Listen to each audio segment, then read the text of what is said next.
তারা ইউনূসের চীন সফরের ব্যাপারে হুঁশিয়ারি দিতে এসেছিলেন। ধমকটা যত না ওয়াকারুজ্জামানকে, তার থেকে বেশি ধমক হচ্ছে ইউনূসকে। এবং ওয়াকারুজ্জামানকে বলে যাওয়া, যে মুহূর্তে যদি এই ধরনের কিছু এমন কিছু করে থাকে যেটা বাংলাদেশের স্বার্থের বিরুদ্ধে, ইউনূস যদি চীনের সাথে এমন কিছু করে থাকে, সাথে সাথে ইউনূসকে তার বিমান এখানে এসে ঢাকায় নামার আগেই তাকে সামরিক শাসকরা তাকে হটিয়ে দেবে। চীনের কাছ থেকে প্রাপ্তি হবে ওই বহবারম্ভে লঘু ক্রিয়া, কাজের কাজ কিছু হবে না। কিন্তু এর মধ্যে যে জিনিসটা হলো, প্রাপ্তিটা হলো কি, ভারতকে আরো শত্রুতার পথে ঠেলে দেয়া হলো। কেন? তার কারণ হচ্ছে ভারত কিন্তু চুপচাপ বসে রয়েছে যে ইউনূস চীনে কি করেন, উনি তিস্তা চুক্তি করেন কিনা, লালমনিরহাট আর কি কি চুক্তি করেন। চুক্তি তো হবে না, এমওইউ হবে, মৌ হবে। সুতরাং ভারত তার জন্য বসে রয়েছে। ইতিমধ্যে আরো একটা জিনিস বলি, বসে রয়েছে যে শুধু ভারত বসে রয়েছে তা নয়, ভারতের চাপে আমেরিকা তাদের একজন বড় সামরিক কর্তাকে, এই হাওয়াই দ্বীপে যিনি ওখানে ঘাঁটিতে আছেন, তাকে তার 4 জনকে সমেত, তার অধীনে আরো 3 জনকে, মোট 4 জন সামরিক কর্তাকে বাংলাদেশে পাঠিয়েছিলেন। যেদিন ইউনূসের যাওয়ার কথা 26 তারিখ, গতকাল তার আগের দিন সন্ধ্যের পরে তারা এসে গিয়েছিলেন বাংলাদেশে। এবং মিলিটারি অ্যাটাশে তিনিও, মানে মার্কিন কনসুলেটের যিনি মিলিটারি অ্যাটাশে তিনিও ছিলেন। তারা কি করেছেন এখানে এসে? তারা এখানে এসে ইউনূসের সঙ্গে দেখা করেননি, তারা দেখা করেছেন ওয়াকারুজ্জামানের সঙ্গে। ওয়াকারুজ্জামানের সঙ্গে কি তারা কেমন আছেন স্যার, কি কেমন আছেন, হাউ আর ইউ, এইসব বলার জন্য এসছেন? আজ্ঞা না, তারা এসছেন এই ব্যাপারে, যেহেতু ইউনূস চীনে যাচ্ছেন, চীনে গিয়ে কি করবেন সেই ব্যাপারে নজর রাখার, এবং সেই ব্যাপারে ওয়াকারকে সামনে এসে বাংলা কথায় ধমকি দিয়ে চলে গেছেন। ওয়াকারুজ্জামান এর সাথে দেখা করে তারা কিন্তু ইউনূসের সঙ্গেও দেখা করেননি, রাষ্ট্রপতির সঙ্গেও দেখা করেননি। তারা কেন এলেন? তারা ইউনূসের চীন সফরের ব্যাপারে হুঁশিয়ারি দিতে এসেছিলেন। ধমকটা যত না ওয়াকারুজ্জামানকে, তার থেকে বেশি ধমক হচ্ছে ইউনূসকে। এবং ওয়াকারুজ্জামানকে বলে যাওয়া, যে মুহূর্তে যদি এই ধরনের কিছু এমন কিছু করে থাকে যেটা বাংলাদেশের স্বার্থের বিরুদ্ধে, ইউনূস যদি চীনের সাথে এমন কিছু করে থাকে, সাথে সাথে ইউনূসকে তার বিমান এখানে এসে ঢাকায় নামার আগেই তাকে সামরিক শাসকরা তাকে হটিয়ে দেবেন। এই কথাগুলো রয়েছে। আরো কথা আছে। কি বলেছেন এখানে এসে? আরেকটা কথা, যে মায়ানমারের ভেতরে এই আরাকান আর্মি আরো যাতে প্রোগ্রেস করতে পারে, এগিয়ে যেতে পারে মায়ানমারের ভেতরে, সেই আরাকান আর্মিকে ভারতও সাপোর্ট দিচ্ছে, আমেরিকাও সাপোর্ট দিচ্ছে। এবং ওয়াকারুজ্জামানকে এসে বলে যাওয়া হয়েছে যে বাংলাদেশের ভেতর থেকে সাপ্লাই লাইন যাতে পায় আরাকান আর্মি, তার জন্য করিডর দিতে হবে আরো এগিয়ে, সে কথাও বলে যাওয়া হয়েছে। সুতরাং যারা ভাবছেন যে ভারত কিছু করছে না, আমেরিকা কিছু করছে না, ইউনূস যা খুশি তাই করে যাচ্ছেন, এবং ওয়াকারুজ্জামান হঠাৎ জেগে উঠে আবার বসে গেছেন, সেটা এমনি এমনি নয়, সেটাও হচ্ছে একটা পরিকল্পনার অংশ। এবং আবার বলছি যে কোনো মুহূর্তে পৃথিবীর জিওপলিটিক্স এমন জিনিস, তার যে কোনো সময় সেটা চেঞ্জ হয়ে যেতে পারে, তার পরিবর্তন হতেই পারে।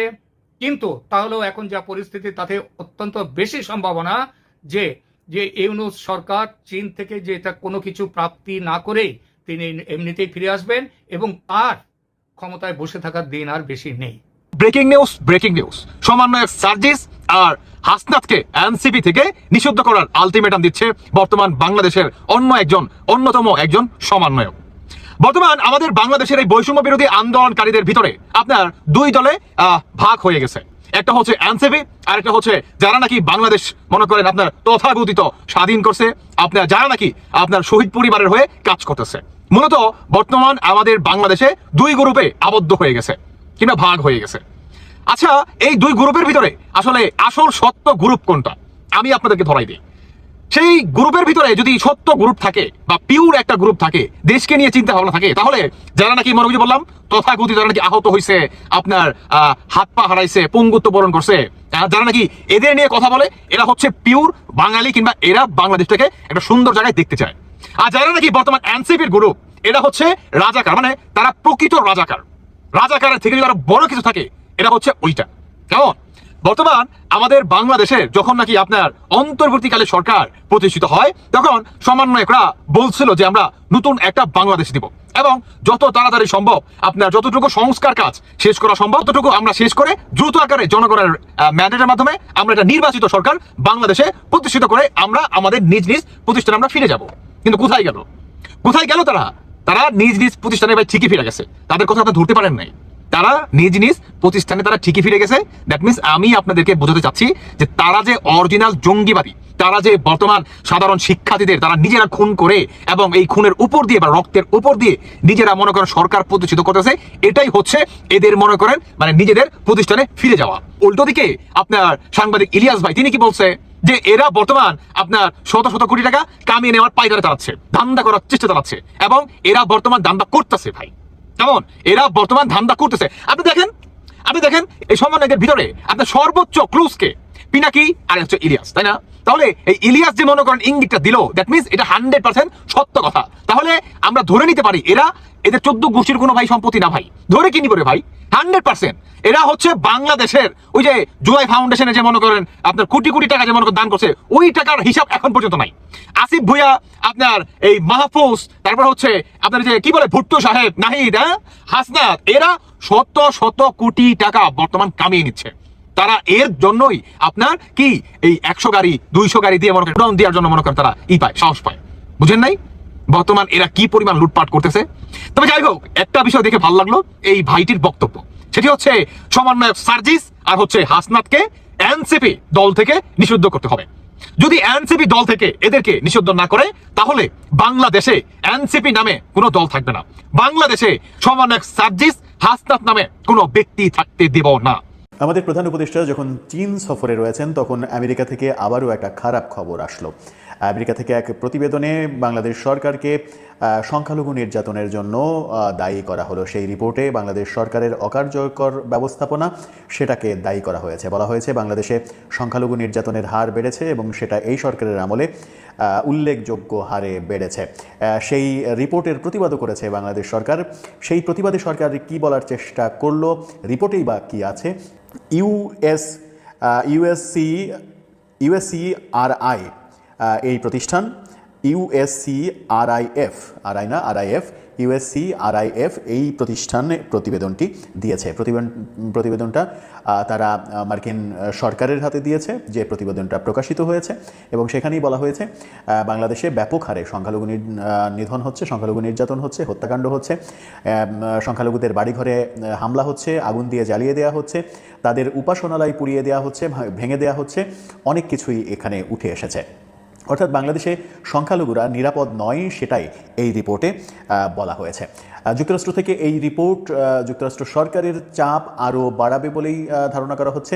যখন ডোনাল্ড ট্রাম্প বাংলাদেশের প্রধান উপদেষ্টা ডক্টর ইউনূসকে শুভেচ্ছা জানিয়েছেন, এই ঈদের শুভেচ্ছা জানিয়েছেন, সেই সময় সেটাকে নিয়ে যখন নানা রকমের খুশির খবর চারিদিকে আসছিল যে ডোনাল্ড ট্রাম্প সরাসরি ডক্টর ইউনূস সরকারকে অভিনন্দন মানে ঈদের শুভেচ্ছা জানিয়েছেন, শুভেচ্ছা বার্তা পাঠাচ্ছেন, সেটা নরেন্দ্র মোদীও পাঠিয়েছেন। সেটাকে যেমন খুশির বার্তা বলা হচ্ছে একদিকে, আবার আরেকদিকে বলা হচ্ছে এগুলো কূটনৈতিক আদান প্রদান। আসলে যে কোনো দেশ যে কোনো দেশকেই এই পত্র পাঠায়, কূটনৈতিক আদান প্রদান সবসময়ই হয়।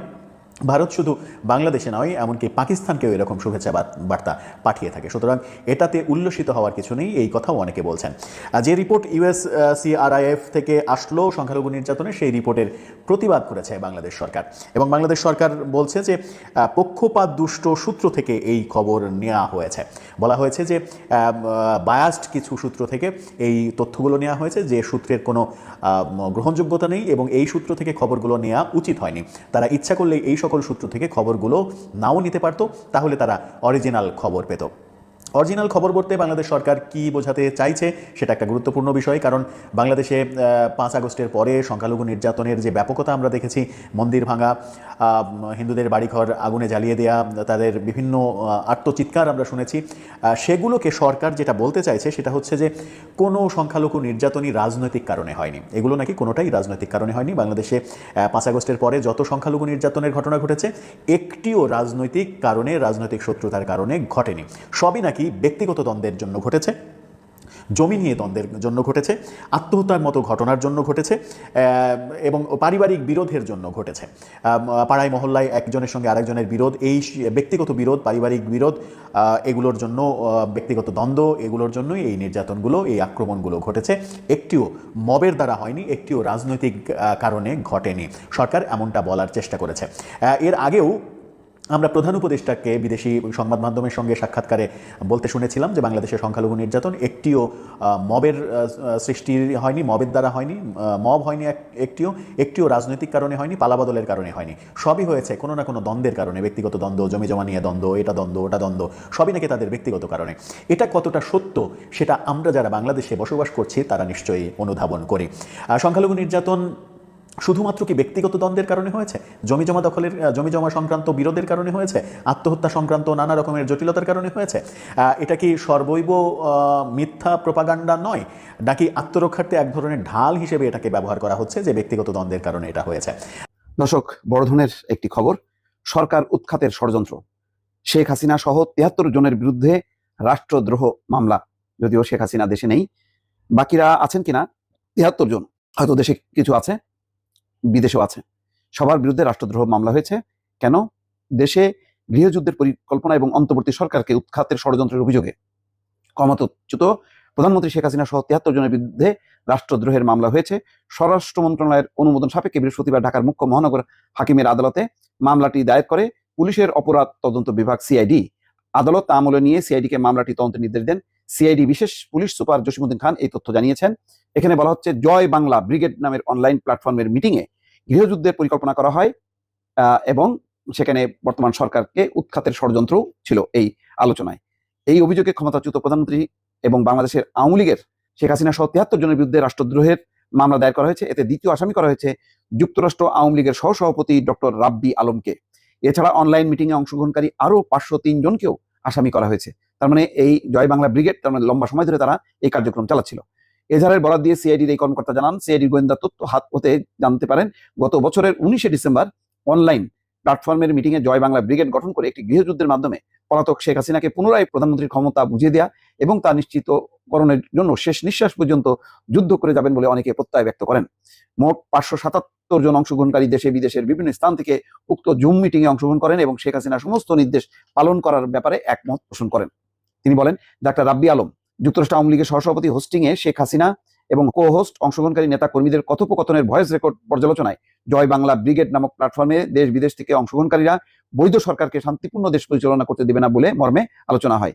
সেই সঙ্গে অনলাইন প্ল্যাটফর্ম মিটিংয়ে বর্তমান সরকারকে উৎখাত করার জন্য গৃহযুদ্ধের ঘোষণা দিয়ে ষড়যন্ত্রমূলকভাবে রাষ্ট্রদ্রোহিতার অপরাধের সুস্পষ্ট উপাদান রয়েছে মর্মে প্রতীয়মান হওয়ায় স্বরাষ্ট্র মন্ত্রণালয়ের অনুমোদনের প্রেক্ষিতে ঢাকার মুখ্য মহানগর হাকিমের আদালত মামলাটি দায়ের করলে আদালত তা আমলে নিয়ে সিআইডি কে তদন্ত নির্দেশ দেন। দেখেন, এই যে জয় বাংলা ব্রিগেড, আমরা নিজেরাও কিন্তু নাম শুনি, তার মানে গোপনে গোপনে এরা সংগঠিত হচ্ছে এবং বিভিন্ন রকমের নির্দেশনা দিচ্ছে। তার মানে বোঝা যাচ্ছে যে বিভিন্ন জায়গায় যে বিশৃঙ্খলা তৈরি হচ্ছে প্রশাসন এবং অন্যান্য জায়গায়, সেখানে হয়তো এর একটা প্রভাব আছে। কেননা এখনো বিভিন্ন জায়গায় এই গোষ্ঠীর সদস্যরা চুপ মেরে আছে, ঘাপটি মেরে আছে, মাঝে মধ্যে তারা মাথা উঁচু করতেছে এবং এটা তো বোঝাই যাচ্ছে যে একটা খুবই সংগঠিত একটা প্ল্যাটফর্ম, যেটা তারা প্রকাশ্যে আনে নাই, সিআইডির তদন্তে বা গোপন সূত্রে তারা এটি এসছে এবং এখন তারা অ্যাকশনে যাচ্ছে। দেখা যাক এখন অন্তত বিদেশ না হোক, দেশে কয়জন এরা এই কর্মকাণ্ডের সঙ্গে যুক্ত, তাদের নামগুলো নিশ্চয়ই প্রকাশ হবে এবং ধরপাকড় হবে বলে আশা করা হচ্ছে। দর্শক, সম্পূর্ণ ভিডিওটি দেখলেন, আশা করি বিষয়টি বুঝতে পেরেছেন। এ নিয়ে আপনার গুরুত্বপূর্ণ মন্তব্যটি অবশ্যই কমেন্ট বক্সে জানিয়ে দিবেন। ধন্যবাদ।